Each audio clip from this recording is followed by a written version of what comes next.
হ্যাঁ, আমি আমার ওয়াইফ বাচ্চা সহ টার্কিতে ছিলাম। প্রথমে মালয়েশিয়া ছিলাম, এরপরে আমি ইস্তাম্বুলে ছিলাম টার্কি। আঙ্কারাতে আপনার বাংলাদেশি এমবেসি যেই রাস্তায় ছিল সেই রাস্তার নাম শহীদ আব্দুল কাদের মোল্লা সড়ক। দেখা গেছে রংপুরে বোমা ফুটছে, সেটার সাথে আমার নাম। ফরিদপুরে একটা বোমা ফুটছে, কোনো সমাবেশ হয়েছে, মিছিল মিটিং হয়েছে, ধরপাকড় হয়েছে, সেখানে আমি নাকি যাই সেই মিছিল করছি। সংগঠনেরও অনেক লোকজন আমাদেরকে এড়ায় চলতো যে আবার কোন ভেজালে পড়ি। হ্যাঁ, না, সে তো মালয়েশিয়া চলে গেল।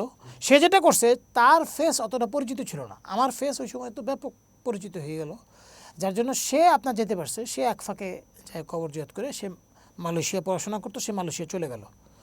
কিন্তু আমি তো বাংলাদেশি ছিলাম। আমি 2016 সালে আরমান এবং ইয়ারা গুম হওয়া পর্যন্ত দেশে ছিলাম। গুম হওয়ার পরে আমাকে দেশ ত্যাগ করতে হয়েছে। এরপরে আমি দেশে দীর্ঘদিন ফিরতে পারি নাই। এরপরে আমাদের তো বাংলাদেশি টাসপোর্ট ছিল না, এগুলো সবই আমাদেরকে ব্লক করে দেওয়া হয়েছিল।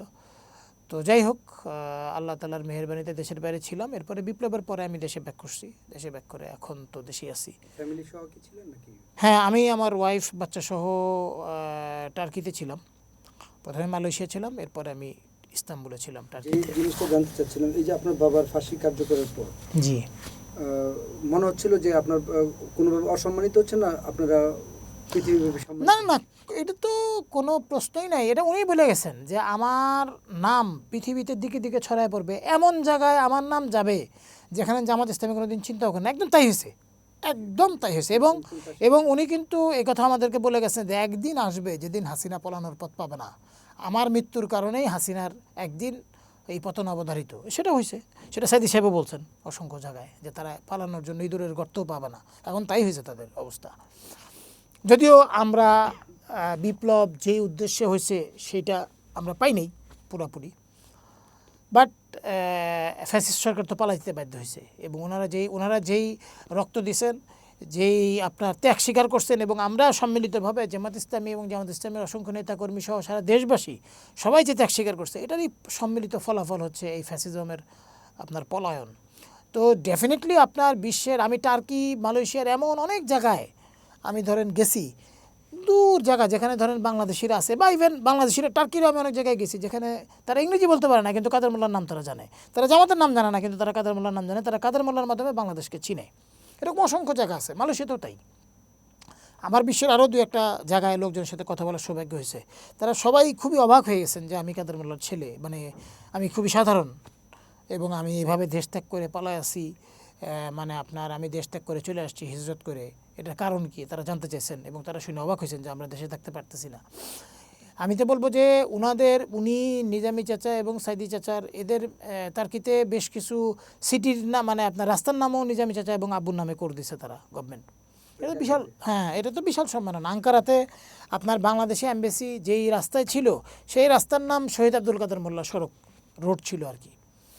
পরে তারা ওখান থেকে শিফট করে অন্য জায়গায় নিয়ে গেছে অফিস তাদের, হাসিনার আমলেই। তো ওই অফিসের নাম আপনার, ওই অফিস ওই রোড আর নিজামী চাচার নামে পাশাপাশি দুইটা রোড গভর্নমেন্ট, তার্কিশ গভর্নমেন্ট, এরদোগানের গভর্নমেন্ট করেছিল।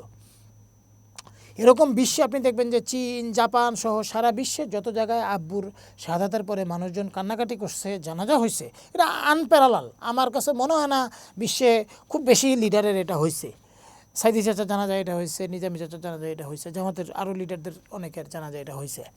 কিন্তু এই পরিমাণ সারা বিশ্বের বিভিন্ন স্থানে আব্বুর ব্যাপারে যত জানাজা হয়েছে, যত লোকজন হয়েছে, আমি কারোর সাথে তুলনা করতে চাই না, ডেফিনেটলি আমি কাউকে ছোট করার জন্য বলছি না, বাট আব্বুর ব্যাপারে মানুষের যে আবেগ ছিল প্রথম ঘটনা হওয়ার কারণে, হ্যাঁ জন্য, এবং অনেকেই মনে করতেছিল যে হয়তো ওনারা ফাঁসিতে ঝুলাবে না, হয়তো ছেড়ে দিবে, অথবা হয়তো তারা রেখে দিবে, হ্যাং করে রাখবে। কিন্তু শেষ মুহূর্তে যখন ফাঁসিতে তারা ঝুলে ফেলছে, এটা অনেকের চোখে, মানে ওনাকে এটা বিশ্বাস করতে পারে নাই।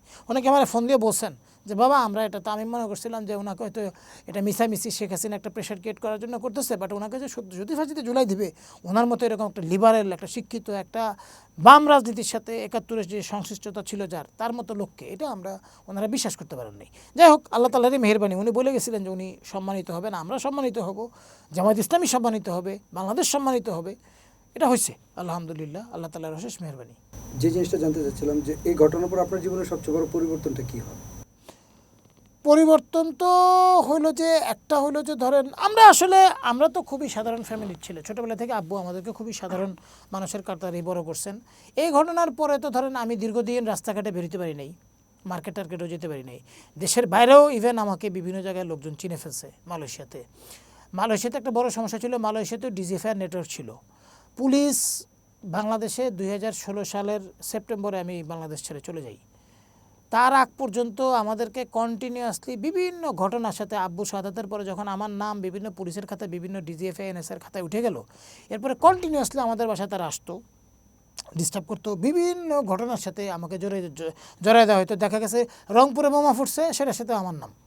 ফরিদপুরে একটা বোমা ফুটছে, কোনো সমাবেশ হয়েছে, মিছিল মিটিং হয়েছে, ধরপাকড় হয়েছে, সেখানে আমি নাকি যাই সেই মিছিল করছি, ইত্যাদি নানা ধরনের রিপোর্টের সাথে। কি আপনাকে জেলে যেতে হয়েছে কি? হ্যাঁ, আমাকে জেলে যেতে হয়েছে। 2010 সালে যেদিন আব্বু গ্রেপ্তার হলেন, তার পরের দিন আমাকে গ্রেপ্তার করছিল তারা জেল থেকে। কিন্তু আব্বুর শাহাদাতের আগে পরে আমাকে জেলে যেতে হয় নাই, বাট আমরা বাসায় থাকতে পারতাম না। মানে তারা হ্যাঁ, বারবার এখানে আমাকে বিভিন্ন জায়গায়, বিভিন্ন আত্মীয় স্বজনের বাসায়, আজকে এখানে, কালকে ওইখানে, পরশুদিন আবার বাসায়, এরপরে আবার কোনো ঘটনা ঘটলে পরেই দেখা যেত ওই দিন রাত্রে আর আমরা এটা বাসায় থাকতে পারতাম না। বাচ্চাদের উপর বা বোনের বাচ্চাদের উপর কেমন প্রভাব? না, অবশ্যই এটা তো প্রায় আমার মেয়ে আমাকে জিজ্ঞেস করতো যে তোমাকে আব্বু কেন বাইরে থাকতে হয়, বা তার মাকে জিজ্ঞেস করতো যে আব্বু আজকে কোথায় আছে, আব্বু কেন বাইরে, হাসিনা কি এত খারাপ?